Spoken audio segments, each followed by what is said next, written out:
Hi hello నమస్తే welcome to Ramaswamy village. ఇవాళ special Kurnool Rayalaseema uggani bajji recipe. Kurnool ఏ మూల ప్రాంతాలైనా ఉగ్గాని బజ్జీ చాలా ఫేమస్ అండి. రాయలసీమ కర్ణాటక బార్డర్ ప్రాంతాల్లో బళ్ళారి ఆదోని ఎమ్మెల్యేలు ప్రాంతాల్లో చాలా బాగా చేస్తారు. అయితే ఈ టిప్స్ ఫాలో అవ్వండి, అదే తీరులో వస్తుంది. అయితే లెట్ స్టార్ట్. నేను కర్నూలు బొరుగులు తీసుకున్నానండి. ఇది ఒక 5 minutes ఖచ్చితంగా నానబెట్టుకోవాలి. ఈ బౌల్తో 5 bowls వేస్తున్నాను. అలా 5 minutes నానబెట్టి పక్కన పెట్టేసుకోవాలి. అది మిర్చి బజ్జీ కొరకు ఒక బౌల్ తీసుకొని 2 cups శనగపిండిని తగినంత ఉప్పు వేసుకోండి. 1 tablespoon జీలకర్ర, 1 tablespoon వాము, 1/2 tablespoon సోడా, కుకింగ్ సోడా బాగా కలుపుకున్న తర్వాత తగినంత వాటర్ వేసుకుంటూ కలుపుతూ బజ్జీ వచ్చేలాగా జారుడుగా ఇలా ఈ కన్సిస్టెన్సీలో కలిపి పక్కన పెట్టేసుకోవాలి. అలానే మిర్చి బాగా కడుక్కొని కొనలు తీసేసి ఇలా మధ్యలో ఘాటు పెట్టుకోవాలి. స్టఫింగ్ కొరకు 1 tablespoon జీలకర్ర పొడి, 1/2 tablespoon సాల్ట్ వేసుకొని ఇలా కలుపుకొని ఆ మధ్యలో ఫిల్ చేసుకోవాలి. ఈ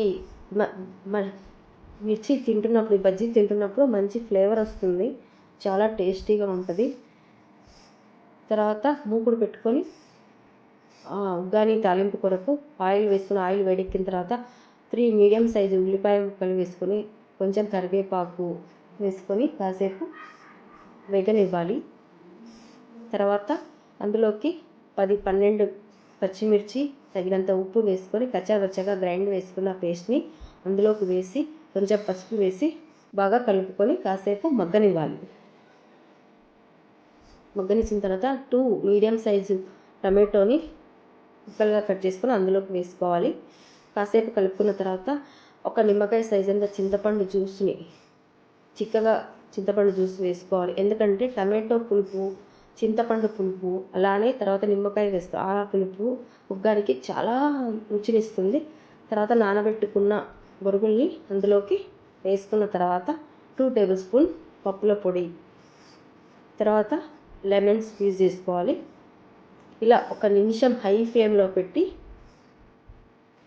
బాగా కలుపుకున్న తర్వాత కొత్తిమీర చల్లుకొని అలా పెట్టుకోవాలి. ఎక్కువసేపు వేడి చేయకూడదు, చప్పదనం వచ్చేస్తుంది.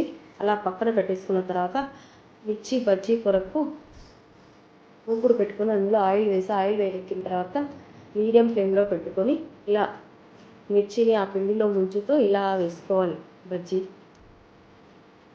ఇలా వేసుకొని స్లోగా ఫ్లిప్ చేస్తూ మీడియం ఫ్లేమ్లో పెట్టుకొని స్లోగా ఫ్లిప్ చేస్తూ ఇలా ఎర్రగా వచ్చే విధంగా మెల్లగా లోపల మిర్చి పోయే విధంగా స్లోగా కుక్ చేసుకోవాలి. ఇలా గోల్డెన్ కలర్లో వచ్చేలాగా ఇలా వచ్చిన తర్వాత అలా ప్లేట్లోకి వేడి వేడి ఉగ్గాని బజ్జీ సర్వ్ చేసుకొని ఉగ్గానితో అలా మిర్చి కారం ఉండే మిర్చి బజ్జీ తింటే ఒక సూపర్ టేస్టీగా ఉంటుంది. అయితే మీకు నచ్చిందా? ఒకసారి ట్రై చేసి చూడండి.